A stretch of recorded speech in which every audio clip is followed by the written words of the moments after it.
सोनीपत लोकसभा के 4 विधानसभा के 12 गांव का दौरा है और जो जन समर्थन सोनीपत में मिल रहा है, एक चीज़ साफ है कि जनता राष्ट्रीय पार्टियों को बदलकर अपनी आवाज़ को पार्लियामेंट में भेजना चाहती है और उसीलिए आगामी 25 तारीख को चाबी का बटन दबाकर सोनीपत लोकसभा क्षेत्र से भूपेंद्र मलिक को अपना सांसद चुनने का काम करें।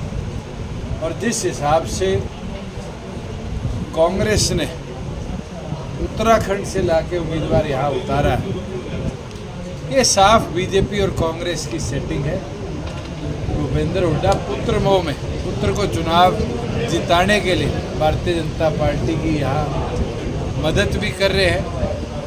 मगर सोनीपत की जनता जागरूक है, समझती है और इस बार वोट की चोट देगी।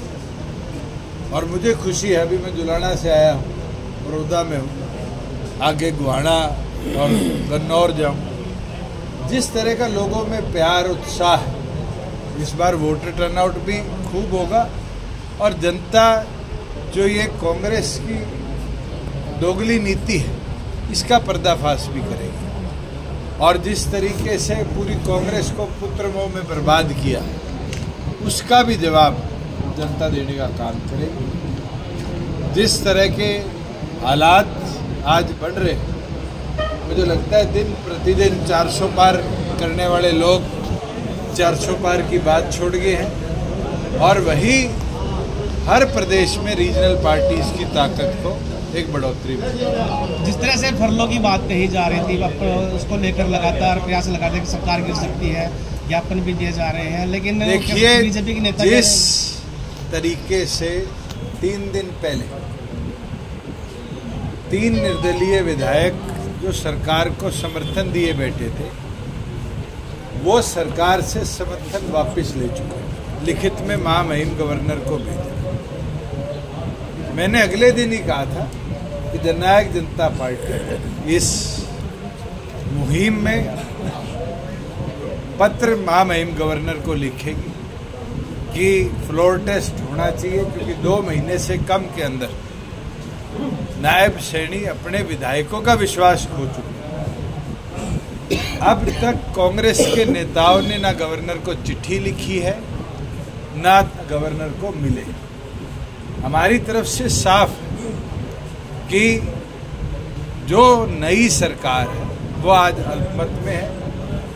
उस सरकार से विधायक दल जो उस पर भरोसा कर बैठे थे, 3 लोगों का विश्वास हट चुका है। 2 व्यक्ति मनोहर लाल खट्टर जी और चौधरी रंजीत सिंह इस्तीफा दे चुके हैं। 5 की संख्या कम हो चुकी है।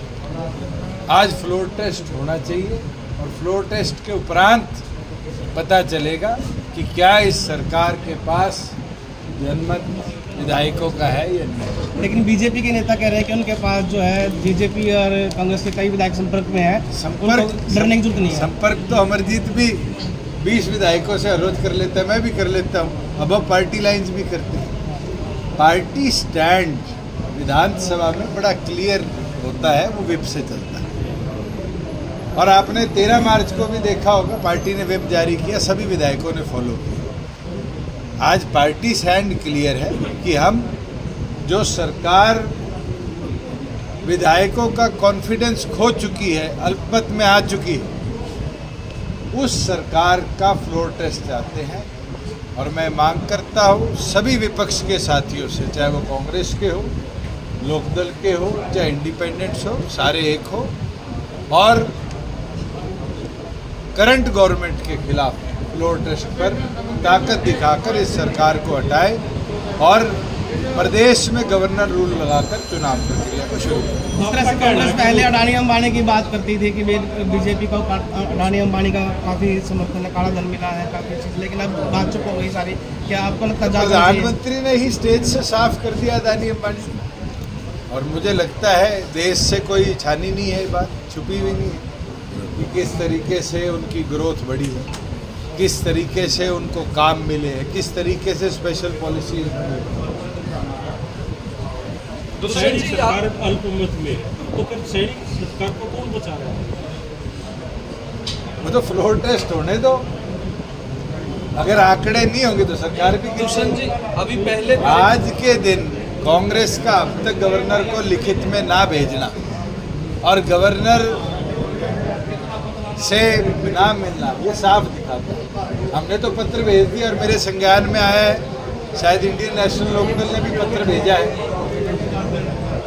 मैं तो चाहता हूँ बलराज कुंडू विधायक है निर्दलीय, वो भी पत्र भेजे, और जो सबसे बड़ा दल है वो, क्योंकि 30 विधायक उनके पास है, वो भी गवर्नर को लिखित में दे, मिले और फ्लोर टेस्ट की मांग करें। दुष्यंत जी पहले कार्यक्रम में पहुंचे बड़ौदा के, मंदिर में कितने मजबूत नजर आ रहे हैं और किस तरह का समर्थन मिल रहा है? बड़ी मजबूती है, और यहाँ नहीं, अभी मैं जुलाना से आया हूँ और आगे भी मैं ये मानता हूँ कि ये पूरी बेल्ट, चाहे वो गन्नौर हो, राई हो, सोनीपत हो, खरखौदा हो, बड़ौदा हो, गोहाना हो, जुलाना हो, सफीदो हो, 3 कैंडिडेट जनता के सामने हैं। तीनों में एक भूपेंद्र मलिक है जो शायद 9 के 9 हल्कों में लोगों को जानता है। मोहनलाल बडोली जी कभी राई से बड़ौदा भी नहीं आए, जींद जिला तो बहुत दूर की बात है। और कांग्रेस का उम्मीदवार जो है वो तो मेरे ख्याल से लोकसभा क्षेत्र में ही पहली बार दिखे होंगे। वो तो उत्तराखंड के निवासी है, वोटर आई कार्ड भी उत्तराखंड का है। तो ये दिखाता है कि दोनों पार्टियों के उम्मीदवार कितने कमजोर हैं, और लोग अपने को वोट देंगे, ऐसे व्यक्ति को वोट देंगे जो उनके बीच में बैठ के उनकी समस्या को सुलझा पाएगा, उनके काम। लेकिन भूपेंद्र का तो है सर कि वोट काटू को वोट, जो जेजेपी पार्टी है वोट। दिग्विजय सिंह चुनाव लड़े थे, भूपेंद्र हुड्डा क्या कहते थे? तब भी कोई नई चीज तो उनके मुंह से बुलवा दो। मुझे लगता है कि उम्र के साथ साथ शायद बातें भी रिपीट करने लगी। जननायक जनता पार्टी का निर्माण हुआ उस दिन से लेकर उनके पास कोई शब्द नहीं है, जबकि हम तो 4.5 साल शासन चलाए आए, बदलाव ले आए, परिवर्तन ले आए। उनको तो शायद अभी ये याद भी नहीं कि उनने किसानों पे गोलियां चलाई, मास्टरों पे गोलियां चलाई, हीरो होंडा पे लठ चलाए, मारुति पे लठ चलाए। लोग भूलते नहीं हैं, वो अपने शासन को याद रखे। हमने तो जो काम किया आपके पड़ोस का ही, आज मैं आया, पंपिंग स्टेशंस लगे हुए हैं। भूपेंद्र हुड्डा भी तो सीएम रहे, मेरा सोनीपत कहते थे, सोनीपत की चौधर कहते थे। उनसे पूछने का काम करो, इस एरिया में फ्लड का पानी भरता था, कभी उनने एक पंपिंग स्टेशन लगाया? हमने पिछले साल 1500 करोड़ रुपए फ्लड एंड ड्रॉट से रेवेन्यू डिपार्टमेंट से दी, और 1500 करोड़ रुपए के अंदर हमने पिल्लू खेड़ा, बड़ौदा, जुलाना, महम, भवानी खेड़ा, नारनौल, चरखी दादरी, कलानौर, इस पूरे के लिए एक स्पेशल पैकेज बनाया। और तो और उनका विधायक है, मैं आते हुए देख के आया रास्ते में, बालू हिंदुराज जी, बालू के खुद के गांव में पंपिंग स्टेशन लगाए। उनको तो हमारा धन्यवाद करना चाहिए कि उनके गांव में अनाज उगने लग गया। जो हमने विकास करे, जनता उसके लिए वोट हमें। ठीक है, बस लास्ट एक क्या मुख्य मुद्दे रहेंगे आप लोगों के? आज सबसे बड़ा मुद्दा है हरियाणा की आवाज़ को पार्लियामेंट में जगह दिलाना, और हरियाणा की जनता को जगह दिलाना।